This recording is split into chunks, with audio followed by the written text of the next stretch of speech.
სახლი ეკუთვნით აფხაზებს. ესენი ყოფილი შერვაშიძეები არიან, კარდენახში აფხაზებად წოდებულნი 1728 წელს ერეკლე მეფემ ერთი ამოწყვეტილი ბაჩნაძის ოჯახის ნაცვლად ჩამოასახლა აი სწორედ აფხაზეთიდან ერთი ოჯახი. იყვნენ შერვაშიძეები და მათ მიიღეს აფხაზის გვარი.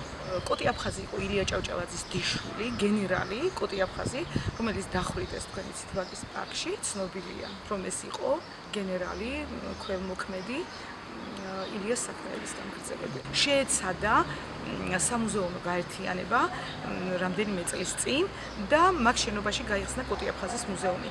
მაგრამ აი ზუსტად აი ნაციონალების ხელისუფლებაში მოსვლისთანავე აი გაიძარცვა ფაქტობრივად აი ეგ შენობა ნაგებობა. აი კოჭები, ყაირებით გადაბმული, აი კვერცხის გულისფერი, აბსოლუტურად შემონახული. ამბობენ მოხარშული ხე რომ ვერ დაძრეს ადგილიდან თურმე სპეციალური შეშის საჭრელი ტყეში რომ ჭრიან შეშას აი ისინი მიიტანეს და იმით დაჭრეს.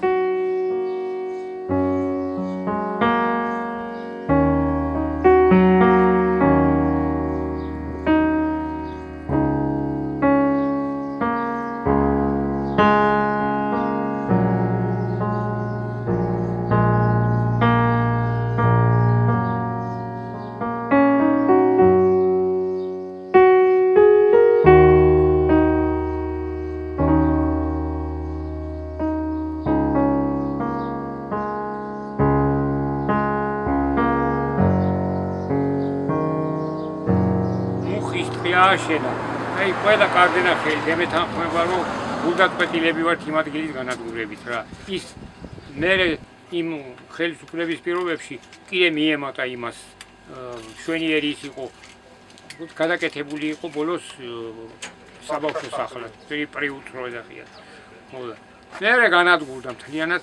ეხლა ის ტყეც უკვე დაკნინებული არის და უამგება და უინმე გამოჩნდება და მაგას რაფიან აღადგენენ და პურის სამინისტროში ან ეკთა დაცვის საზოგადოების ჩვენ სოფელს მაგის საშუალება არ გააჩნია მაგას ვერ გააკეთა სინამდვილეში სიმართლე ვთქვა გამორიცხულია აფხაზები ჩვენ სოფელში იყვნენ როგორც კეთილშობილი თავადები აი ასე ცნობილი და მეხსიერებაშიც ასე არიან დარჩენილი გასაბჭოების დღეებში ივანი აფხაზი ერთ-ერთი მათი შთამომავალი თურმე იმალებოდა მეზობელი გლეხების ოჯახებში და ისინი რომ არ ყოფილიყვნენ კეთილშობილები რა თქმა უნდა გლეხები თავშესაფარს არ მისცემდნენ თუ იქნება ეს აი სწორედ აი ამ პიროვნების უკვდავსაყოფი ცენტრი მომავალი თაობისთვის მათი შემეცნებისთვის მათი რა თქმა უნდა აი იმ წმინდა იდეის აღქმისათვის რომელზეც ჩვენი წინაპრებიც ოცნებობდნენ